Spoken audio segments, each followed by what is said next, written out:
Olá pessoal, tudo bem? Bruno Linhares aqui, conectado ao reino. Vamos refletir sobre Mateus 25. Mateus capítulo 25, versículo 24 até o versículo, vamos ver aqui, até o versículo 29. Então, Mateus capítulo 25, versículos de 24 a 29. Vamos lá. Mas, chegando também o que recebera 1 talento, disse: Senhor, eu conhecia-te, que és um homem duro, que ceifas onde não semeastes e ajunta onde não espalhaste. E atemorizado, escondi na terra o teu talento. Aqui tens o que é teu. Respondendo, porém, o Senhor disse-lhe: Mau e negligente servo, sabias que ceifo onde não semeei e ajunto onde não espalhei? Devias então ter dado o meu dinheiro aos banqueiros, e quando eu viesse, receberia o meu com juros. Tirai-lhe, pois, o dinheiro, e dai-o ao que tem os 10 talentos, porque a qualquer um que tiver será dado. Presta bastante atenção. A qualquer um que tiver será dado, e terá em abundância. Mas ao que não tiver, até o que tem ser-lhe-á tirado. Vou ler de novo. Porque a qualquer que tiver será dado, e terá em abundância. Mas o que não tiver, até o que tem ser-lhe-á tirado. Bom, vamos entender um pouco aqui.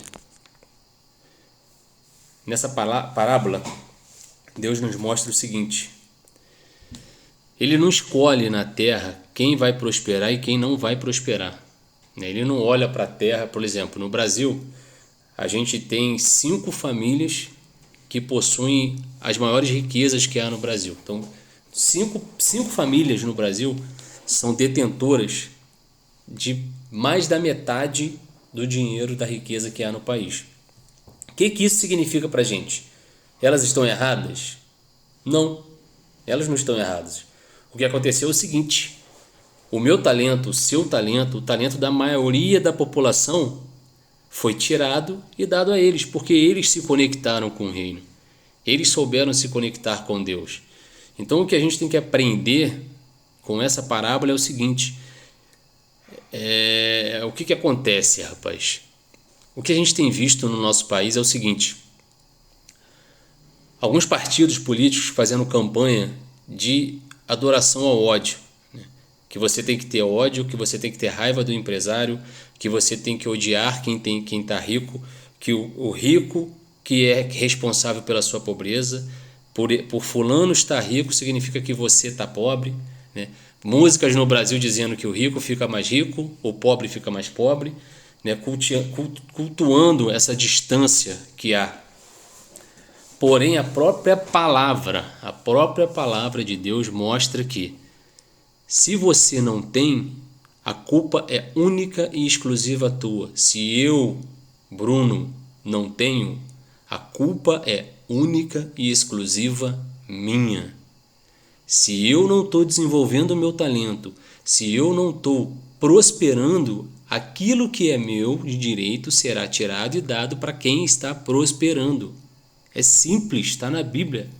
A própria palavra de Deus diz isso, e a palavra de Deus é 100% verdade. Então o que a gente tem que aprender é o seguinte: parar de olhar para quem prospera com raiva, com inveja, com ódio. Para de fazer isso, porque cada vez você vai distanciar mais ainda o seu reinado, o seu governo.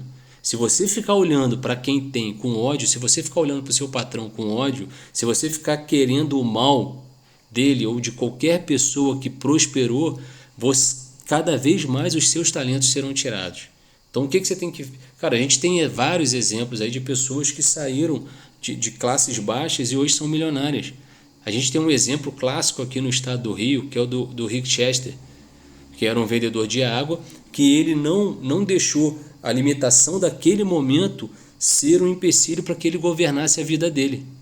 O que ele fez, cara? Ele trabalhava como vendedor de água em Copacabana, certo?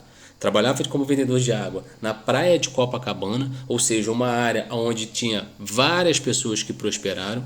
Então tinha várias pessoas ali que souberam usar o talento para prosperar. Só que o que ele fez, cara? Ele não olhava para aquilo com raiva. Ele não olhava para aquilo com desdém. O Rick olhava para aquilo tentando, como ele mesmo fala, pegando a visão. Ele tentou perceber no momento o que ele podia fazer para utilizar os dons e os talentos que ele tinha para vender água. E com isso ele chegou onde chegou hoje. Com o pouco que ele tinha, ele desenvolveu até chegar a um determinado momento onde, pulsando no coração dele, querendo mostrar para todas as pessoas que, cara, você pode prosperar, você pode crescer, ele chegou onde chegou. Qual que é a lição que a gente tira disso? Por menor que seja o teu talento, mas fulano nasceu em berço de ouro. Cara, esquece o fulano, bicho. Esquece o fulano. Mas ciclano herdou tal coisa do pai. Mas fulano estudou em colégio particular e eu estudei em colégio público. Esquece isso. Esquece. Olha para você. Olha para o seu talento. Qual é o talento que você tem hoje? Eu tenho um talento X. Então desenvolve esse talento, cara. Esquece se o outro recebeu 5, não tem problema. Aqui a palavra de Deus foi o seguinte: ele deu 5 para um, deu 2 para outro, deu 1 para o outro. O que recebeu 5 prosperou, trouxe mais 5, recebeu muito depois. Por quê? A palavra mesmo disse: se você foi fiel no pouco, você ganhará mais. O outro que ganhou 2 só, foi fiel no pouco, ganhou mais. O que ganhou 1, que teoricamente era mais fácil dele multiplicar isso, ele guardou. Ele teve preguiça, ele foi negligente, como a própria palavra diz, servo mau e negligente, ele guardou. O que foi feito? Tirou dele. E sabe quando que a gente faz isso? Quando a gente tem preguiça.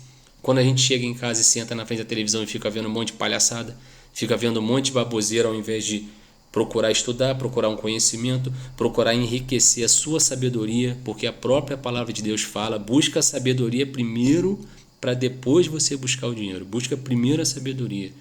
Então, se tem algo que você pode fazer para... eu não sei qual é o meu talento. Tu não sabe o que é o seu talento? O tempo que você estiver em casa, chegou do trabalho, está em casa, busca ler um livro. Busca refletir, busca entender o que você faz de bom, o que eu consigo fazer que agrada a mais pessoas e que eu me sinta bem. Esse é o seu talento. E aí bota ele em prática. Se pergunte, cara, o que eu sei fazer? Além do meu trabalho, você está lá, você tem a sua carga horária, você é funcionário de alguém. Quando você chega em casa, o que eu sei fazer?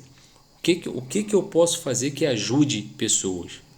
Esse é o seu talento. Desenvolva o seu talento. E lembre sempre do seguinte, cara, não olhe para fulano, beltrano, ciclano. Você pode até olhar para pessoas que estão acima de você, mas olhando, tentando pegar essa visão. Cara, o que essa pessoa fez para chegar ali e o que ela fez, o que ela fez que eu possa usar no momento atual meu. Não adianta também você se olhar para outra pessoa, pegar os códigos dela para usar como ela está usando hoje.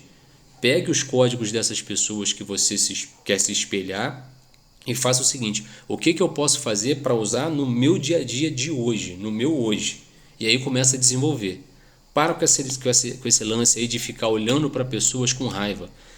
Lembra de frequência, cara. Nosso cérebro, nosso corpo, ele é um neurotransmissor de frequência. Se eu tô transmitindo, se eu tô emitindo raiva, ódio, eu vou receber a raiva e o ódio. Se eu tô emitindo injustiça, se eu tô emitindo desdém para as pessoas, se eu tô querendo que uma pessoa se dê mal, se eu tô querendo que uma pessoa perca tudo porque eu não tenho, quem vai perder tudo sou eu, não é ela, porque sou eu que estou emitindo essa frequência. Então, primeira coisa, muda a chave, muda a frequência dos seus pensamentos e começa a fazer isso, cara. Lembra sempre do seguinte, tem que ter um mantra: se eu for fiel no pouco, ele vai me dar mais. Se eu for fiel no pouco, ele vai me dar mais. Se eu for fiel no pouco, ele vai me dar mais. E aí começa a desenvolver o seu talento, beleza? Não importa se é se é meio, se é 1/4 do meu talento. Desenvolve. Cada vez ele vai te dar mais e isso vai prosperando. Prosperando, você vai multiplicar isso. Beleza? Um abraço. Fiquem com Deus. Até mais. Valeu.